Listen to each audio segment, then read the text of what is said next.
Hello guys, welcome back to TFD with another video. And today, oh boy, we got a spicy one.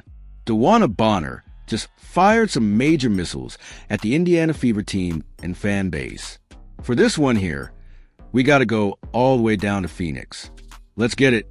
Let's go. Now, let's talk about what just happened. DeWanna Bonner's plan worked. Man, she went back to Phoenix. She's right where she wanted to be. And now she's headed back to the WNBA championship. But here's the only glitch in the situation. If the Indiana Fever knock off the Las Vegas Aces this upcoming Tuesday, guess who Bonner's going to have to face in the finals? That's right, the same very team she quit because she didn't like her role. Tell me this ain't box office. This is storybook drama.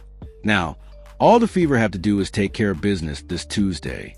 They got to knock off the Aces. Do I know if they'll win? Honestly, I don't.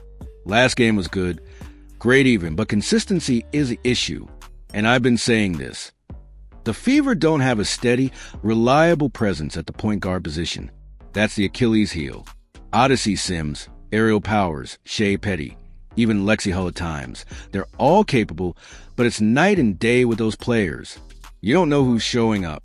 Lexi comes in with energy when her number's called, sure, but with the others, you roll the dice. Had the Fever had Caitlin Clark, we already know the result. Caitlin is Caitlin. She balls every night. You know what you're going to get.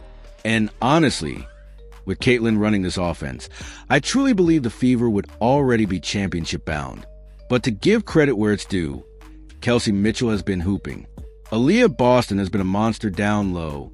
And off the bench, you've had some role players stepping in and filling gaps. So, it's not all doom and gloom, but man, that PG spot still gives me pause. Now, let's circle back to DeWanna Bonner. Rubber is about to meet the road for her in the next 48 hours. If the Fever knock out the Aces, it will be the biggest storyline in sports, not just the WNBA. Why? Because Bonner quit on this team. She left Indy saying she didn't like her role, whispering about locker room issues. But everybody knows she really just wanted to be back in Phoenix with her partner. She had a press conference late last night, and man, she didn't hold back. She had some words about her season. And let me tell you, a lot of what she said felt like subliminal shots at the Fever organization and fan base. Personally, I feel like Bonner has been throwing missiles at Indiana from the moment she got out of there. And for what? She got what she wanted. She's in Phoenix. She's in the finals. But she can't let Indiana go. She keeps bringing them up. It's not a good look, bro. Like, okay, y'all pulled off the heist. You snatched Bonner out of Indy. But let's be real. She wasn't contributing anyway. I'm starting to believe she tanked herself to get traded. If I'm Indiana, I don't let her walk. You sign the contract. You stay. But this is a WNBA, and players aren't used to accountability. And here's the thing, sports fans are paying attention now. Caitlin Clark brought in new fans. Sophie Cunningham brought in new fans. People are locked in, and when they see something sketchy, they call it out. That's what happened with Bonner. When she vanished earlier this season, Fever fans were riding for her. They were sending thoughts and prayers, thinking something serious had happened. People thought she had health issues, family emergencies, real life stuff. But nah. Turns out she just didn't like her playing time. That's wild. After all that money the Fever invested, she pulls this? And then, to top it off, she demanded a trade and said the only team she'd go to was Phoenix. Like, hold up, you mean to tell me you forced your way out just to go play with your partner? That's not a basketball move. That's a lifestyle move. And behind the scenes, don't forget the Stephanie White connection. Coach Steph basically opened the door for this. And that's one of the reasons I don't trust the whole situation. If we're being real, the Fever got scammed. Fast forward to last night. Phoenix takes down the Lynx. Bonner sitting in the post-game press conference, next to Alyssa Thomas, who honestly might have the worst attitude in professional sports. And what does Bonner do? She plays the victim card. She accuses Indiana Fever fans of bullying her. Seriously? That's what makes this so wild. You dipped. You quit. You forced your way to Phoenix. Now you're in the finals. You won. So, why are you still talking about Indy? Why are you blaming the fans? You got what you wanted. But instead of moving on, you're throwing shade. And here's the kicker. If Indiana knocks out Vegas and meets Phoenix in the finals, Bonner is going to have to face the very team she bailed on. That's poetic justice, man. That's must-watch TV. So let me know what y'all think. Did Bonner really quit on the Fever? Did Indy get scammed? And if Caitlin Clark had been there, are we talking about the Fever already being in the finals? Drop your thoughts in the comments, because the story is far from over. We're going to enjoy in this moment and have a well-deserved day off and then get ready for whoever our next opponent is. This question is for DB. You've made 15 playoff appearances, the most in league history. After hitting tonight's big shots and your impact on tonight's game, when you reflect on your journey, what stands out?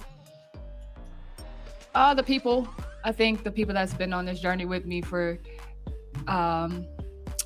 all those playoff runs, first of all. But I don't know. I don't know if I had time to sit back and think about it yet. But just focus on the finals and the next game. And but I will, once the season is over, I'll go back and look at those things. But man, it's hard to get here. It's hard to get to the finals. I was just telling them, like, I've been in the league and all these playoffs appearances, and I only been to the finals maybe 3 times, and just how hard it is to get back there. So I'm just honored and blessed to be back in there with this group. This is congratulations, guys. Greg Moore, Arizona Republic. This is for DeWanna and Satu.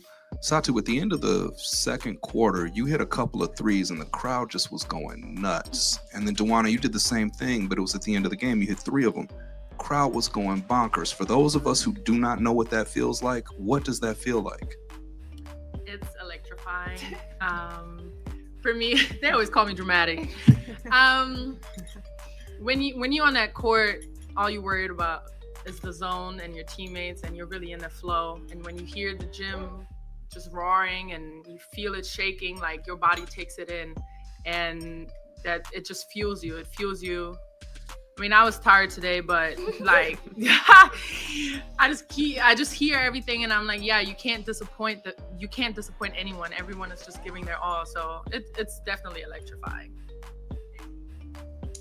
DeWanna, Nate was talking about how well the franchise has treated the coaches, the players, with the new practice facility and everything like that. You obviously have some perspective being here back in the day and now with the team now. And I know this is a proud franchise that has always done things well, but how has it changed in this new, the practice facility, all those things? What's it like as a player? Yeah, it's so crazy because when I came back, I'm like, it feels totally different.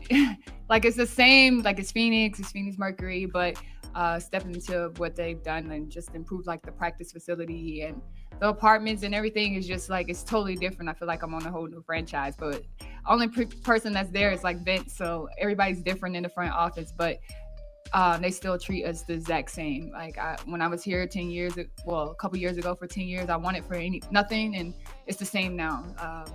We get treated like great athletes, and we have to worry about nothing but basketball. So that's important. That's huge, and we're very appreciative of that. Curious for you. I mean, I know that this season for you has been a roller coaster. Oh mentally. Boy, tell me about it. Would you be able to sort of take us through that mental hurdle and sort of how rewarding it feels now to sort of overcame what you overcame now that you're heading back to the WNBA Finals once again? Oh man, I don't know if I've overcome it yet. It's been like a whirlwind, but it's been tough. It's been tough. I went through a lot, especially like the cyberbullying and things like that, but just thankful for my teammates, my family, my kids. I don't think I'm over it, but I'm just gonna live in this moment with them, and I've been riding the wave of them and how much they love it, and they brought joy back to me just watching them play that way and welcome me like that. But just one game at a time, one step at a time, each day, one day at a time. Alyssa probably gets the most. Like some days I'm just like, I don't have it, and she kind of pick up the slack. But just happy to be back and happy. So the media, as expected, did not check DeWanna Bonner on her comments. In case you didn't catch exactly what she said, here's a quote. "I don't know if I've overcome it yet. It's been like a whirlwind. It's been tough. I've been through a lot, especially the cyberbullying. Oh my God." Okay, let's stop right there. So now, according to Bonner, the entire Indiana Fever fan base, the entire Caitlin Clark fan base, are just a bunch of bullies. Why? Because fans called her out for doing the one thing you don't do in sports: quitting on your team. I've been following sports for 50 years. Let me tell you right now, this is one of the most blatant cases of an athlete walking away on a franchise I have ever seen.